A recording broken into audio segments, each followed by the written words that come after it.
اس زمانے میں مکہ کی طرف 4 راستے جاتے تھے جو مکہ کے ارد گرد کھڑی پہاڑیوں میں سے گزرتے تھے۔ فوج کے ہر حصے کو ایک ایک راستہ دے دیا گیا، انہیں اپنے اپنے راستے سے مکہ شہر کی طرف پیش قدمی کرنی تھی۔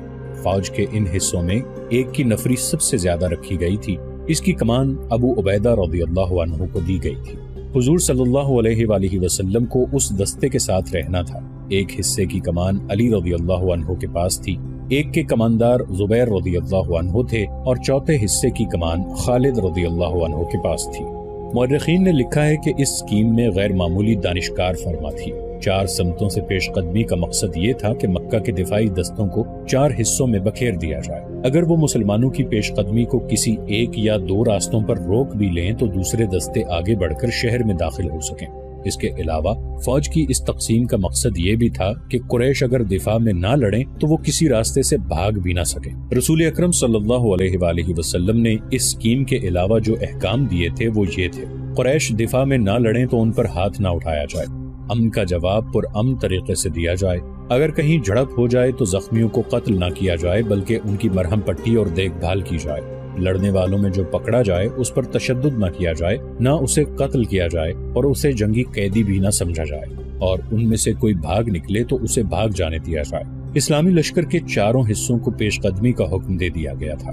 20 رمضان المبارک 8 ہجری بمطابق 11 جنوری 630 عیسوی کا دن تھا۔ اسلامی لشکر کے 3 حصے اپنے راستوں سے گزر کر مکہ میں داخل ہو گئے، کسی طرف سے ان پر ایک تیر بھی نہ آیا، شہر کا کوئی دفاع نہ تھا، قریش کی کوئی تلوار نیام سے باہر نہ نکلی، لوگ گھروں میں بند رہے، کسی مکان کی چھت پر کوئی عورت یا بچے کھڑے نظر آتے تھے، مسلمان چوکنے تھے، شہر کا سکوت مشکوک اور ڈراؤنا تھا، ایسے لگتا تھا جیسے اس سکوت سے کوئی طوفان اٹھنے والا ہو۔ شہر سے کوئی طوفان نہ اٹھا، طوفان اٹھانے والے 2 آدمی تھے، ایک اکرمہ اور دوسرا صفوان، دونوں شہر میں نہیں تھے، کئی اور آدمی شہر میں نہیں تھے، وہ قریب ہی کہیں چھپے ہوئے تھے، وہ رات کو باہر نکل گئے تھے، ان کے ساتھ تیر انداز بھی تھے۔ یہ ایک جیش تھا جو اس پہاڑی راستے کے قریب جا پہنچا تھا جو خالد کی دستے کی پیش قدمی کا راستہ تھا۔ اکرمہ اور صفوان کو معلوم نہیں تھا کہ اس اسلامی دستے کے قائد خالد رضی اللہ عنہ ہیں۔ اکرمہ اور صفوان کا ایک آدمی کہیں بلندی پر تھا، اس نے خالد رضی اللہ عنہ کو پہچان لیا اور اوپر سے دوڑتا نیچے گیا۔ اے صفوان، اس آدمی نے صفوان سے کہا، کیا تو ہمیں اجازت دے گا کہ تیری بیوی کے بھائی کو ہم قتل کر دیں؟ میری آنکھیں دھوکہ نہیں کھا سکتی، میں نے خالد کو دیکھا ہے، اپنے قبیلے کی عزت اور غیرت سے بڑھ کر مجھے کوئی اور عزیز نہیں۔ صفوان نے کہا، اگر خالد میری بہن کا خامند ہوتا تو آج میں اپنی بہن کو بیوہ کر دیتا، مت دیکھو کون کس کا بھائی، کس کا باپ اور کس کا خامند ہے۔ اکرمہ نے کہا، خالد میرا بھی کچھ لگتا ہے لیکن آج وہ میرا دشمن ہے۔ خالد رضی اللہ عنہ کا دستہ اور آگے آیا تو اس پر تیروں کی پہلی بوچھاڑ آئی۔ خالد رضی اللہ عنہ نے اپنے دستے کو روک لیا۔ اے اہل قریش، خالد رضی اللہ عنہ نے بڑی بلند آواز سے کہا، ہمیں راستہ دے دو گے تو محفوظ رہو گے، ہمارے رسول صلی اللہ علیہ وآلہ وسلم کا حکم ہے کہ اس پر ہاتھ نہ اٹھانا جو تم پر ہاتھ نہیں اٹھاتا۔ کیا تمہیں اپنی جانیں عزیز نہیں؟ میں تمہیں صرف ایک موقع دوں گا۔ تیروں کی ایک اور بوچھاڑ آئی۔ ہم تیرے رسول کے حکم کے پابند نہیں خالد، اکرمہ نے للکار کر کہا، ہمت کر اور آگے آ، ہم ہیں تمہارے پرانے دوست صفوان اور اکرمہ، تو مکہ میں زندہ داخل نہیں ہو سکے گا۔ خالد رضی اللہ عنہ نے تیروں کی دوسری بوچھاڑ سے معلوم کر لیا تھا کہ دشمن کہاں ہے۔ خالد رضی اللہ عنہ نے اپنے دستے کو روک کر پیچھے ہٹا لیا اور اپنے کچھ آدمیوں کو پہاڑوں کے اوپر آگے بڑھنے اور تیر اندازوں پر حملہ کرنے کے لیے بھیج دیا۔ اکرمہ اور صفوان خالد رضی اللہ عنہ کے ان آدمیوں کو نہ دیکھ سکے۔ تھوڑی سی دیر میں یہ آدمی دشمن کے سر پر جا پہنچے۔ وادی سے خالد رضی اللہ عنہ نے حلہ بول دیا جو اس قدر تیز اور شدید تھا کہ قریش کے پاؤں اکھڑ گئے۔ خالد رضی اللہ عنہ نے اوپر سے بھی حملہ کرایا تھا اور نیچے سے بھی۔ کہاں ہو اکرمہ؟ خالد رضی اللہ عنہ للکار رہے تھے۔ کہاں ہو صفوان؟ وہ دونوں کہیں بھی نہیں تھے۔ وہ خالد رضی اللہ عنہ کے حلے کی تاب نہ لا سکے اور خالد رضی اللہ عنہ کو نظر آئے بغیر کہیں بھاگ گئے۔ ان کا جیش بھی لاپتہ ہو گیا۔ پیچھے قریش کی 12 لاشیں رہ گئیں۔ مختصر سی اس جھڑپ میں 2 مسلمان حبش رضی اللہ عنہ بن اشعر اور کوز بن جابر فہری رضی اللہ عنہ شہید ہوئے۔ اسلامی فوج کے 3 حصے مکہ میں داخل ہو چکے تھے۔ خالد رضی اللہ عنہ کا دستہ ابھی نہیں پہنچا تھا۔ سب حیران تھے کہ اہل مکہ نے مزاحمت نہیں کی، پھر خالد رضی اللہ عنہ کے نہ آنے کی وجہ کیا ہو سکتی ہے؟ ایک قاصد کو دوڑایا گیا، وہ خبر لایا کہ خالد رضی اللہ عنہ 2 مسلمانوں کی لاشیں لے کر آ رہے ہیں اور ان کے دستے نے قریش کے 12 آدمی مار ڈالے ہیں۔ رسول کریم صلی اللہ علیہ وآلہ وسلم نے سنا تو آپ صلی اللہ علیہ وآلہ وسلم بہت برہم ہوئے۔ آپ صلی اللہ علیہ وآلہ وسلم اچھی طرح جانتے تھے کہ خالد رضی اللہ عنہ جنگ و جدل کے دل دادا ہیں، انہوں نے بغیر اشتعال کے لڑائی مول لے لی ہوگی۔ خالد رضی اللہ عنہ کے مکہ میں آنے کی اطلاع ملی تو رسول اللہ صلی اللہ علیہ وآلہ وسلم نے انہیں بلا کر پوچھا کہ اس حکم کے باوجود کہ لڑائی سے گریز کیا جائے انہوں نے قریش کے 12 آدمیوں کو کیوں مار ڈالا؟ خالد رضی اللہ عنہ نے حضور صلی اللہ علیہ وآلہ وسلم کو بتایا کہ اکرمہ اور صفوان کے ساتھ قریش کے متعدد آدمی تھے جنہوں نے ان پر تیر برسائے۔ خالد رضی اللہ عنہ نے یہ بھی بتایا کہ انہوں نے اکرمہ اور صفوان کو ایک موقع دیا تھا لیکن انہوں نے تیروں کی ایک اور بوچھاڑ پھینک دی۔ رسول خدا صلی اللہ علیہ وآلہ وسلم نے ابو سفیان رضی اللہ عنہ سے پوچھا کہ اکرمہ اور صفوان کہاں ہیں؟ ابو سفیان رضی اللہ عنہ نے بتایا کہ وہ مکہ کے دفاع میں لڑنے کے لیے چلے گئے تھے۔ رسول خدا صلی اللہ علیہ وآلہ وسلم کو یقین ہو گیا کہ لڑائی خالد رضی اللہ عنہ نے شروع نہیں کی تھی، مکہ پر مسلمانوں کا قبضہ ہو چکا تھا۔ رسول اکرم صلی اللہ علیہ وآلہ وسلم مکہ میں داخل ہوئے تو آپ صلی اللہ علیہ وآلہ وسلم کے ہمراہ اسامہ رضی اللہ عنہ بن زید رضی اللہ عنہ، بلال رضی اللہ عنہ اور عثمان رضی اللہ عنہ بن طلحہ تھے۔ رسول کریم صلی اللہ علیہ وآلہ وسلم کو مکہ سے ہجرت کر کے مدینہ کو گئے 7 سال گزر چکے تھے۔ آپ صلی اللہ علیہ وآلہ وسلم نے مکہ کے در و دیوار کو دیکھا، وہاں کے لوگوں کو دیکھا، دروازوں اور چھتوں پر کھڑی عورتوں کو دیکھا، بہت سے چہرے شناسا تھے۔ آپ صلی اللہ علیہ وآلہ وسلم گزرتے چلے گئے اور کعبہ میں داخل ہو گئے، 7 مرتبہ بیت اللہ کا طواف کیا اور اللہ کا شکر ادا کیا۔ اب مکہ میں کسی کو اتنی ہمت نہیں پڑتی تھی کہ آپ صلی اللہ علیہ وآلہ وسلم کو جادوگر کہے یا آپ صلی اللہ علیہ وآلہ وسلم پر پھپتی کسے۔ اہل قریش چہروں پر خوف و ہراس کے تاثرات لیے اپنے انجام کے منتظر کھڑے تھے۔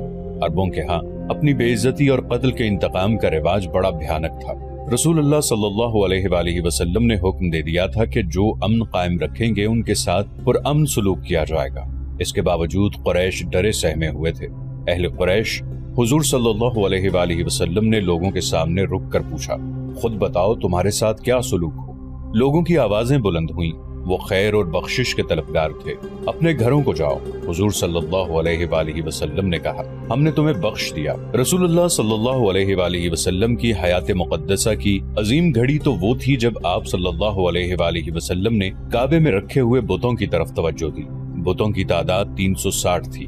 ان میں ایک بت حضرت ابراہیم علیہ السلام کا بھی تھا۔ اس بت کے ہاتھوں میں تیر تھے، ان تیروں میں بت خانے کے پیشوا فال نکالا کرتے تھے۔ حضور صلی اللہ علیہ وآلہ وسلم کے ہاتھ میں ایک موٹی اور مضبوط لاٹھی تھی۔ آپ صلی اللہ علیہ وآلہ وسلم نے اس لاٹھی سے بت توڑنے شروع کر دیے۔ آپ صلی اللہ علیہ وآلہ وسلم اپنے جد امجد حضرت ابراہیم علیہ السلام کی سنت کو زندہ کر رہے تھے۔ آپ صلی اللہ علیہ وآلہ وسلم بت توڑتے جاتے اور بلند آواز سے کہتے جاتے، حق آیا باطل چلا گیا، بے شک باطل کو چلے جانا تھا۔ مورخ لکھتے ہیں کہ ایسے لگتا تھا جیسے یہ صدائیں حضور صلی اللہ علیہ وآلہ وسلم کی لاٹھی کی ہر ضرب سے کعبے کی دیواروں سے اٹھ رہی ہوں۔ کعبے سے بتوں کے ٹکڑے اٹھا کر باہر پھینک دیے گئے اور کعبہ عالم اسلام کی عبادت گاہ بن گیا۔ اس کے بعد آپ صلی اللہ علیہ وآلہ وسلم نے مکہ کے انتظامی امور کی طرف توجہ دی۔ قریش اور دیگر قبائل کے لوگ قبول اسلام کے لیے آتے رہے۔ بت صرف کعبے میں ہی نہیں تھے، مکہ کے گرد و نواح کی بستیوں میں مندر تھے، وہاں بھی بت رکھے تھے۔ سب سے اہم بت عزا کا تھا جو چند میل دور نخلا کے مندر میں رکھا گیا تھا۔ رسول اکرم صلی اللہ علیہ وآلہ وسلم نے عزا کا بت توڑنے کا کام خالد رضی اللہ عنہ کے سپرد کیا۔ خالد رضی اللہ عنہ نے اپنے ساتھ 30 سوار لیے اور اس مہم پر روانہ ہو گئے۔ دوسرے مندروں کے بت توڑنے کے لیے مختلف جیش روانہ کیے گئے۔ عزا کا بت اکیلا نہیں تھا، چونکہ یہ دیوی تھی اس لیے اس کے ساتھ چھوٹی دیویوں کے بت بھی تھے۔ خالد رضی اللہ عنہ وہاں پہنچے تو مندر کا پروہت ان کے سامنے آ گیا۔ اس نے التجا کی کہ ان کے بت نہ توڑے جائیں، مجھے عزا کا بت دکھاؤ۔ خالد رضی اللہ عنہ نے نیام سے تلوار نکال کر پروہت سے پوچھا۔ پروہت موت کے خوف سے مندر کے ایک بغلی دروازے میں داخل ہو گیا۔ خالد رضی اللہ عنہ اس کے پیچھے گئے، ایک کمرے سے گزر کر اگلے کمرے میں گئے تو وہاں ایک دیوی کا بڑا ہی خوبصورت بت چبوترے پر رکھا تھا۔ پروہت نے بت کی طرف اشارہ کیا اور بت کے آگے فرش پر لیٹ گیا۔ مندر کی داسیاں بھی آ گئیں۔ خالد رضی اللہ عنہ نے تلوار سے اس حسین دیوی کا بت توڑ ڈالا اور اپنے سواروں سے کہا کہ بت کے ٹکڑے باہر بکھیر دیں۔ پروہت دھاڑے مار مار کر رو رہا تھا اور داسیاں بین کر رہی تھیں۔ خالد رضی اللہ عنہ نے دیویوں کے بت بھی توڑ ڈالے اور گرج کر پروہت سے کہا، کیا اب بھی تم اسے دیوی مانتے ہو جو اپنے آپ کو ایک انسان سے نہیں بچا سکی؟ پروہت دھاڑے مارتا رہا۔ خالد رضی اللہ عنہ فاتحانہ انداز سے اپنے گھوڑے پر سوار ہوئے اور اپنے سواروں کو واپسی کا حکم دیا۔ جب خالد رضی اللہ عنہ اپنے 30 سواروں کے ساتھ مندر سے دور چلے گئے تو پروہت نے، جو دھاڑے مار رہا تھا، بڑی زور سے قہقہا لگایا۔ پجارنے جو بین کر رہی تھیں وہ بھی ہنسنے لگی۔ عزا کی توہین کوئی نہیں کر سکتا، پروہت نے کہا۔ خالد جو خود عزا کا پجاری ہوا کرتا تھا بہت خوش ہو کے گیا ہے کہ اس نے عزا کا بت توڑ ڈالا ہے۔ عزا زندہ ہے، زندہ رہے گی یا رسول اللہ صلی اللہ علیہ وآلہ وسلم۔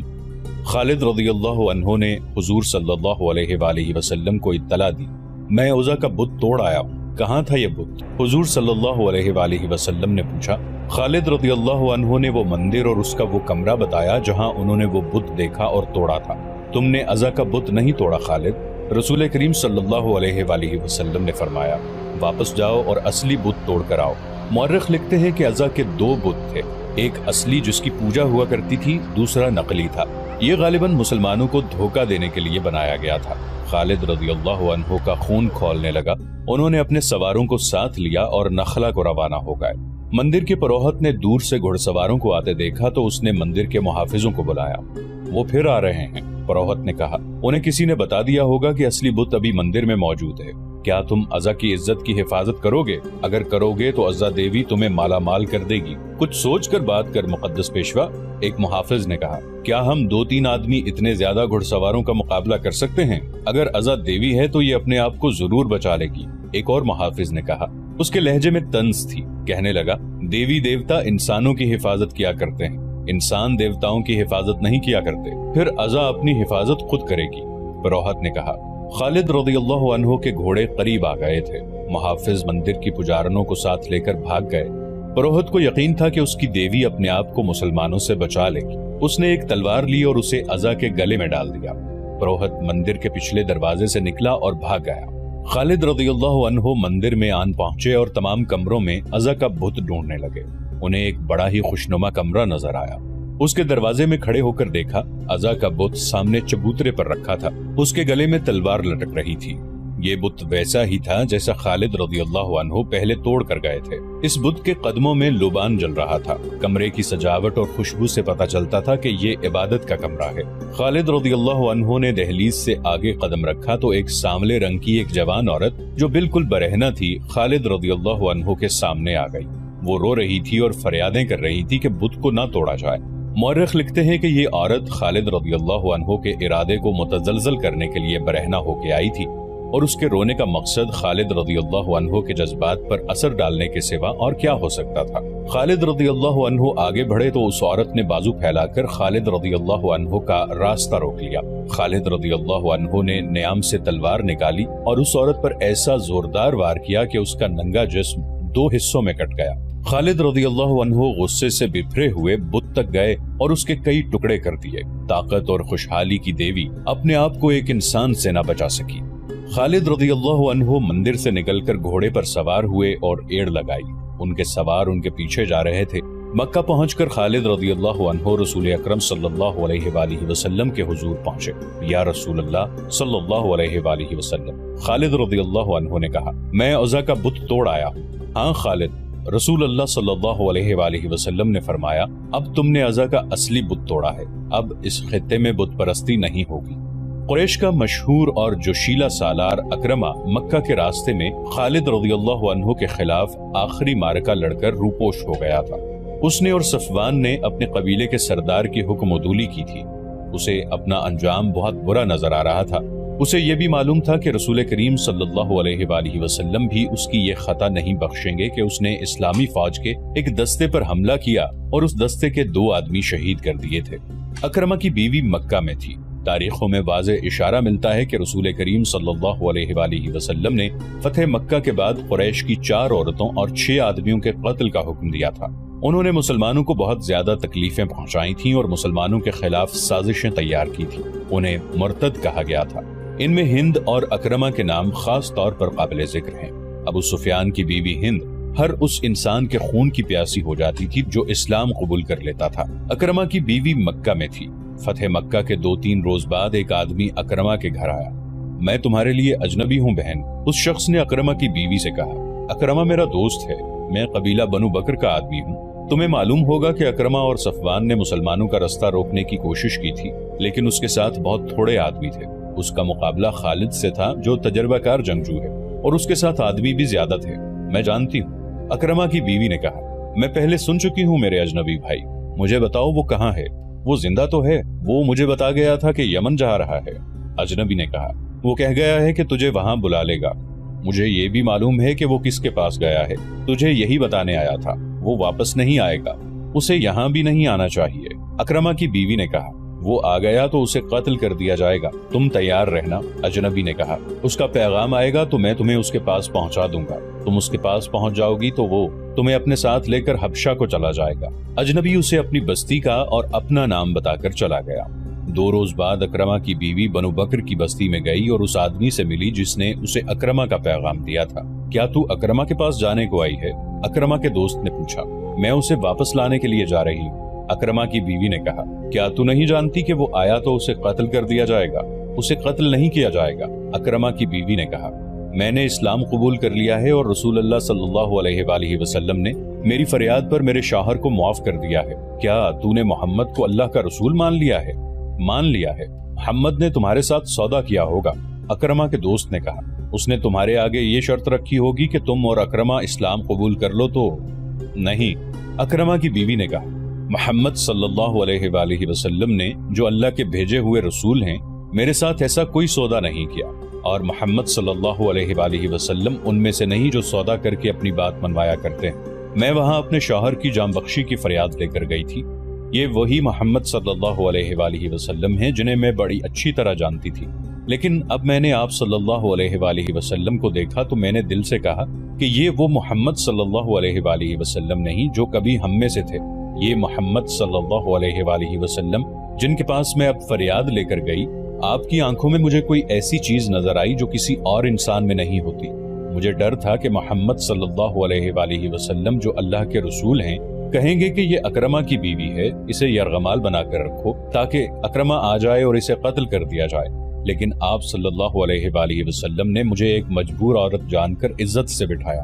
میں نے فریاد کی کہ فتح آپ کی ہے، میرے بچوں کو یتیم نہ کریں، میرے شوہر کی بدعہدی کی سزا مجھے اور میرے بچوں کو نہ دیں۔ آپ صلی اللہ علیہ وآلہ وسلم نے کہا کہ میں نے اکرما کو معاف کیا، اور معلوم نہیں وہ کون سی طاقت تھی جس نے مجھ سے کہلوایا کہ میں تسلیم کرتی ہوں کہ محمد صلی اللہ علیہ وآلہ وسلم اللہ کے رسول ہیں۔ اب میں اس خدا کو مانتی ہوں جس نے محمد صلی اللہ علیہ وآلہ وسلم کو رسالت دی ہے۔ اور تو مسلمان ہو گئی؟ اکرما کے دوست نے کہا۔ ہاں۔ اکرما کی بیوی نے کہا، میں مسلمان ہو گئی، مجھے اس کے پاس لے چل میرے شوہر کے دوست، میں اسے واپس لاؤں گی، میں دوستی کا حق ادا کروں گا۔ اکرما کے دوست نے کہا، چل میں تیرے ساتھ یمن چلتا ہوں۔ کافی دنوں بعد اکرما اپنی بیوی کے ساتھ مکہ میں داخل ہوا۔ اپنے گھر جانے کی بجائے حضور صلی اللہ علیہ وآلہ وسلم کے پاس گیا اور اس نے اپنے کیے کی معافی مانگ کر اسلام قبول کر لیا۔ اسی روز صفوان بھی واپس آ گیا، وہ بھاگ کر جدہ چلا گیا تھا۔ ایک دوست اس کے پیچھے گیا اور اسے کہا کہ وہ سالاری رتبے کا جنگجو ہے اور اس کی قدر رسول کریم صلی اللہ علیہ وآلہ وسلم ہی جان سکتے ہیں۔ اسے یہ بھی کہا گیا کہ قبیلہ قریش ختم ہو چکا ہے۔ صفوان تلوار کا دھنی اور نامور سالار تھا، وہ اپنے دوست کے ساتھ مکہ آ گیا اور اس نے رسول کریم صلی اللہ علیہ وآلہ وسلم کے حضور پیش ہو کر اسلام قبول کر لیا۔ ابو سفیان رضی اللہ عنہ کی بیوی ہند ایسی عورت تھی جس کے متعلق سوچا بھی نہیں جا سکتا تھا کہ اسلام قبول کر لے گی۔ رسول کریم صلی اللہ علیہ وآلہ وسلم نے اس کے قتل کا حکم دے رکھا تھا اور وہ روپوش تھی۔ ابو سفیان رضی اللہ عنہ اسلام قبول کر چکے تھے۔ ہند کو جب پتا چلا کہ اکرما رضی اللہ عنہ اور صفوان رضی اللہ عنہ نے بھی اسلام قبول کر لیا ہے تو وہ سامنے آ گئی، یہ جانتے ہوئے بھی کہ اسے قتل کر دیا جائے گا۔ وہ رسول اکرم صلی اللہ علیہ وآلہ وسلم کے حضور جا پہنچی۔ آپ صلی اللہ علیہ وآلہ وسلم نے اسے معاف کر دیا اور وہ مسلمان ہو گئی۔ مکہ کے ارد گرد دور اور نزدیک کچھ قبائل تھے، ان میں بعض بت پرست تھے اور بعض توہمات کو عقیدہ بنائے ہوئے تھے۔ رسول کریم صلی اللہ علیہ وآلہ وسلم نے ان کی طرف پیغام بھیجے کہ وہ اللہ کا سچا دین قبول کر لیں۔ پیغام لے جانے والے فوجی تھے، لیکن آپ صلی اللہ علیہ وآلہ وسلم نے حکم دیا کہ کسی پر تشدد نہ کیا جائے اور جنگی کارروائی سے گریز کیا جائے۔ مکہ کے جنوب میں تہامہ کا علاقہ ہے جہاں جنگجو قبائل بکھرے ہوئے تھے. ان کے متعلق خدشہ تھا کہ لڑنے پر اتر آئیں گے، اس لیے اس علاقے میں فوج کا ایک دستہ بھیجا گیا اور اس کی کمان خالد رضی اللہ عنہ کو دی گئی.